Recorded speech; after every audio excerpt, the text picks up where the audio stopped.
Assalamualaikum warahmatullahi wabarakatuh.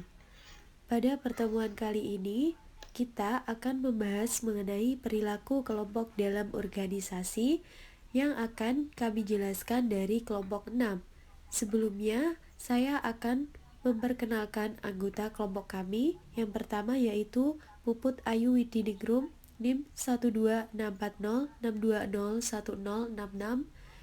2. Vivit Iza Rosita, NIM 1264062010667. Kemudian Lailatul Rahmah, NIM 1264062010668. Baik, langsung saja kita ke penjelasan materi berikut. Yang pertama yaitu teori pembentukan kelompok. Pembentukan kelompok merupakan salah satu langkah awal terjadinya interaksi antar individu satu dengan yang lain. Karena dengan terjadinya proses pembentukan kelompok akan terpenuhi kebutuhan dalam berkelompok. Pembentukan sebuah kelompok dapat diawali dalam memenuhi kebutuhannya. Proses pembentukan kelompok dimulai dari adanya perasaan atau persepsi yang sama untuk memenuhi kebutuhan. Dari perasaan ini akan muncul motivasi dalam memenuhi kebutuhan. Kemudian menentukan tujuan yang sama dan akhirnya terjadi interaksi, sehingga terwujudnya sebuah kelompok.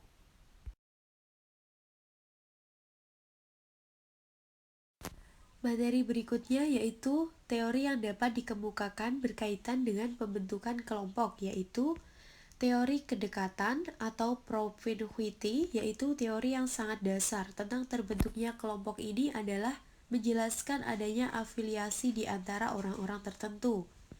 Yang kedua yaitu teori interaksi atau Guillaume Homons. Teori pembentukan kelompok yang lebih komprehensif adalah suatu teori yang berasal dari Georgi Homons. Teorinya berdasarkan pada aktivitas-aktivitas, interaksi-interaksi, dan sentimen-sentimen atau perasaan maupun emosi. Yang ketiga yaitu teori keseimbangan atau The Other New Calm, yaitu salah satu teori yang agak menyeluruh. Teori ini menyatakan bahwa seseorang yang tertarik pada yang lain adalah didasarkan atas kesamaan sikap dalam menggapai suatu tujuan. Berikutnya yaitu teori pertukaran, yaitu teori lain yang sekarang ini mendapat perhatian betapa pentingnya di dalam memahami terbentuknya kelompok. Ialah teori pertukaran atau agentivity. Teori ini ada kesamaan fungsinya dengan teori motivasi dalam bekerja. Untuk slide berikutnya akan dijelaskan oleh kelompok kami yang lain. Teori pembentukan kelompok menurut perspektif. 1. Terbentuknya kelompok menurut perspektif psikodinamika. 2. Terbentuknya kelompok menurut perspektif sosiobiologis. 3. Terbentuknya kelompok menurut perspektif perbandingan sosial. 4. Terbentuknya kelompok menurut perspektif pertukaran sosial.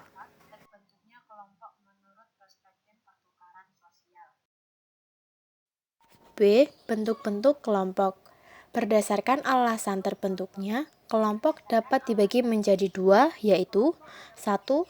Kelompok formal atau formal group. Kelompok formal adalah kelompok yang terbentuk karena tindakan manajerial organisasi yang telah dirancang secara intensional untuk mengarahkan anggotanya ke arah tujuan organisasi. Kelompok formal mempunyai dua bentuk antara lain A. Kelompok komando command group. B. Kelompok tugas task group. Yang kedua, kelompok informal group adalah kelompok yang berkembang secara alamiah di antara individu tanpa pengarahan dari organisasi di mana mereka bekerja. Kelompok informal tidak terstruktur maupun ditentukan secara organisasional. Kelompok informal terbentuk sebagai konsekuensi dari tindakan individu sebagai tanggapan atas kebutuhan dan kontak sosial. Kelompok ini merupakan kelompok sosial yang berkembang berdasarkan minat yang sama dan pertemanan. Kelompok formal mempunyai dua bentuk, yaitu A. Kelompok minat interest group. B. Kelompok persahabatan friendship group.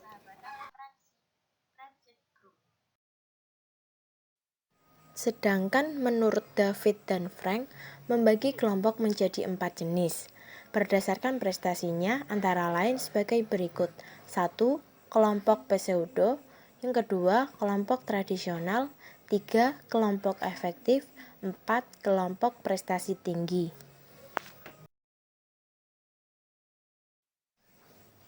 Sedangkan dilihat dari interaksinya, kelompok dibedakan menjadi 2 jenis antara lain A. Kelompok primer, yaitu kelompok dengan interaksi atau hubungan langsung. Dalam kelompok ini terdapat interaksi sosial secara tatap muka, face to face, karena kelompok ini memegang peranan penting dalam pembentukan perilaku individu, dan dalam kelompok inilah individu berkembang sebagai makhluk sosial. B. Kelompok sekunder. Sekunder adalah kelompok dengan interaksi tidak langsung. Hubungan dalam kelompok ini didasarkan atas perhitungan rasional, untung dan rugi sehingga kurang bersifat kekeluargaan. C. Faktor-faktor yang mempengaruhi prestasi kelompok. Faktor-faktor yang mempengaruhi prestasi kelompok dibagi menjadi 2 faktor, yaitu A. Faktor internal yang meliputi 1. Kemampuan fisik, 2. Kemampuan intelektual, 3. Karakteristik kepribadian. Yang kedua, B. Faktor eksternal. 1. Strategi organisasi, 2. Struktur wewenang, 3. Peraturan, 4. Sumber-sumber daya organisasi. Yang kelima, proses seleksi, 6. Penilaian prestasi dan sistem imbalan, 7. Budaya organisasi, 8. Faktor lingkungan fisik. Sekian dari kelompok kami. Terima kasih, maaf bila ada salah kata. Wassalamualaikum warahmatullahi wabarakatuh.